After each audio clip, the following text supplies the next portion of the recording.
ನಮಸ್ಕಾರ ಮಕ್ಕಳೇ. ನಾವೀಗೇನು ಕಲಿತಿದ್ವಿ, ಈಗ 3 ದಿವಸ ಆಯಿತು ಕಲಿಲಿಕ್ಕತ್ತು.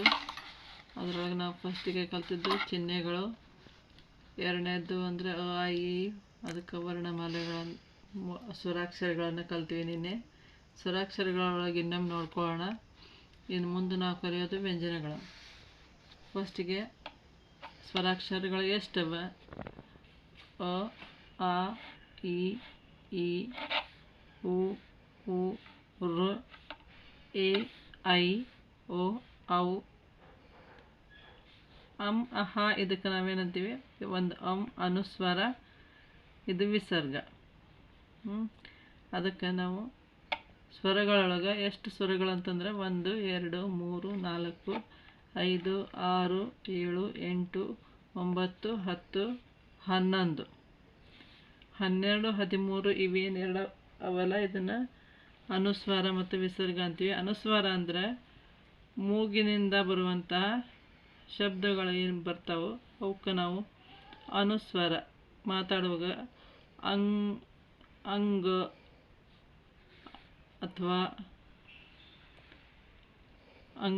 ಅಂಗಟಿ, ಅಂಗೂರ್ ಈ ಶಬ್ದಗಳನ್ನು ನಾವು ಬಳಸ್ಬೇಕಾದ್ರೆ ಮುಂದೆ ಬರ್ತಾವೆ ಹಿಂದಿ ಶಬ್ದಗಳು. ಆ ಹೊತ್ನಾಗ ಅಂತ ಬಂದಾಗ ಅದು ಮೂಗಿನಿಂದ ಬರ್ತದೆ.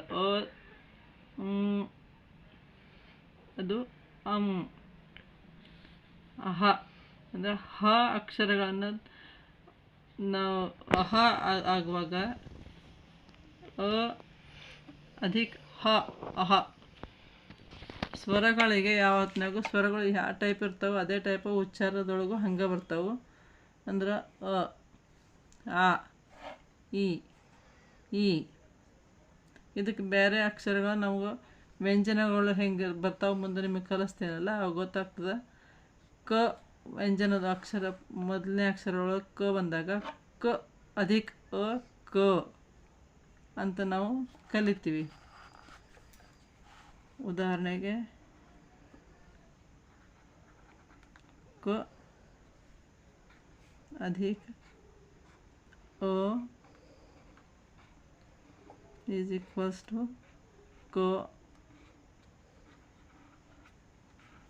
ಇದಕ್ಕೆ ಅದ ಆಶ್ರಯ ಅದು ತಗೋತ ಅನ್ನೋದು ಸಲುವಾಗಿ ನಮ್ಗೆ ಕ ಅಂತಂದು ಅಂದಾಗ ಕ ಅಂದತ್ನಾಗ ಕ ಮತ್ತು ಅ ಎರಡು ಉಚ್ಚಾರ ನಮಗೆ ಹೆಂಗೆ ಕೇಳಿಸ್ತದೋ ಅದೇ ಥರ ಅಂದತ್ನಾಗ ಅ ಅಧಿಕ ಮ ಬರ್ತದೆ. ಅದ್ರ ಸಲುವಾಗಿ ಇದನ್ನು ಸ್ವರದೊಳಗೆ ಹಿಡಿಯೋಂಗಿಲ್ಲ ಅಂತಂದು ಕೆಲವೊಬ್ರು ಹೇಳ್ತಾರೆ.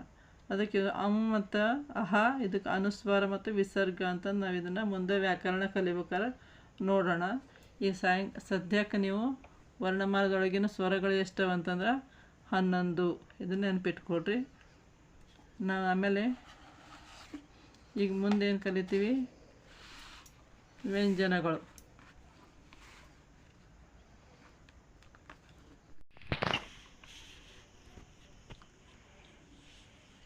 ಈ ವ್ಯಂಜನಗಳು ಅಂತಂದು ಯಾಕೆ ಕರೀತಾರೆ ಅಂದರೆ ವ್ಯಂಜನಗಳಿಗೆ ಯಾವಾಗಲೂ ಸ್ವರಗಳ ಥರ ಅಲ್ಲ. ಸ್ವರ ಹೆಂಗೆ ಒಂದು ಸ್ವರ ಇದ್ದಂಗೆ ಉಚ್ಚಾರ ಆಗ್ತದೆ. ಅ ಅಂದರೆ ಅನೇ ಇರ್ತದೆ. ಕದಲ್ಲಿ ಕ ಅಧಿಕ ಅ ಬರ್ತದೆ ಅಂತಂದು ಆವಾಗಲೇ ನಿಮಗೆ ತೋರಿಸ್ಕೊಟ್ಟೆ. ಇದು ಕ ಆಗುತ್ತೆ.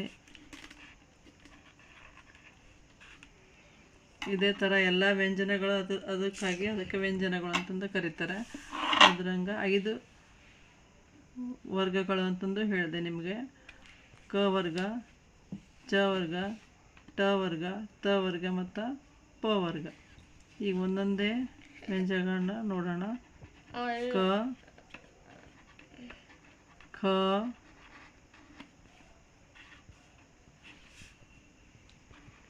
ಗ,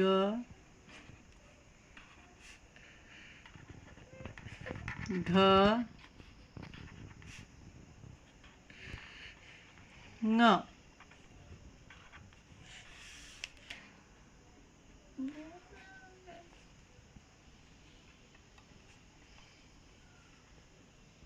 ಎರಡನೇದಾಗಿ ಚ,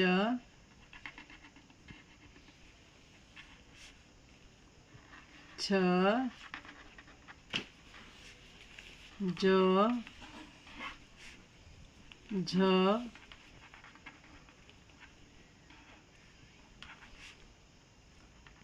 ಯ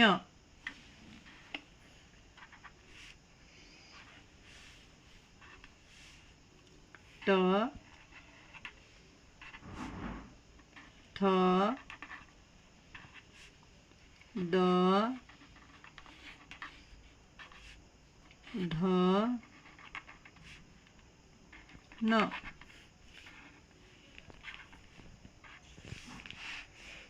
ತ ಥ ದ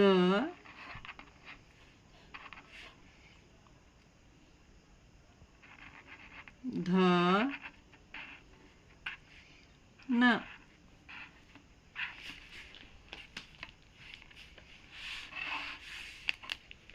ಪ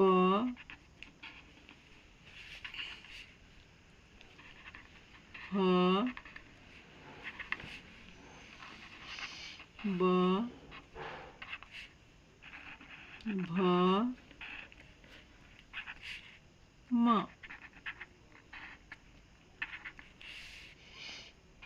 ಯ ರ ಲ ವ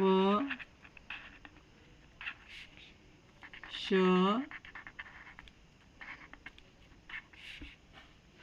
ಶ ಸ ಮತ್ತು ಹ.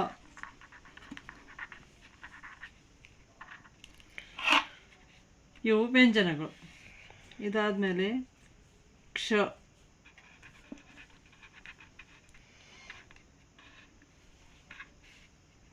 ತ್ರ ಮತ್ತು ಜ್ಞ. ಇವನ್ನ ವ್ಯಂಜನಗಳೊಳಗೆ ತಗೊಳ್ಳೋದಿಲ್ಲ, ಯಾಕಂದರೆ ಇವು ಮೂರು ಸಂಯುಕ್ತ ವ್ಯಂಜನಗಳು ಅಂತಂದು. ಯಾಕಂದ್ರೆ ಒಂದರೊಳಗೆ ಒಂದು ವ್ಯಂಜನಗಳು ಸೇರಿ ಇನ್ನೊಂದು ಅಕ್ಷರ ತಯಾರಾಗಿರೋದ್ರಿಂದ ಇದಕ್ಕೆ ಸಂಯುಕ್ತ ವ್ಯಂಜನ ಅಂತಾರೆ. ವ್ಯಂಜನಗಳು ಎಷ್ಟು? ಒಟ್ಟು 1 2 3 4 5 6 7 8 9 10 11 12 13 14 15 16 17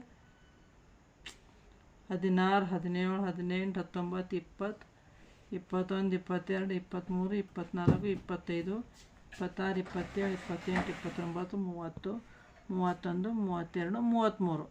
ಇವು 33 ವ್ಯಂಜನಗಳು ಅಲ್ಲದೆ 3 ಸಂಯುಕ್ತ ವ್ಯಂಜನಗಳು.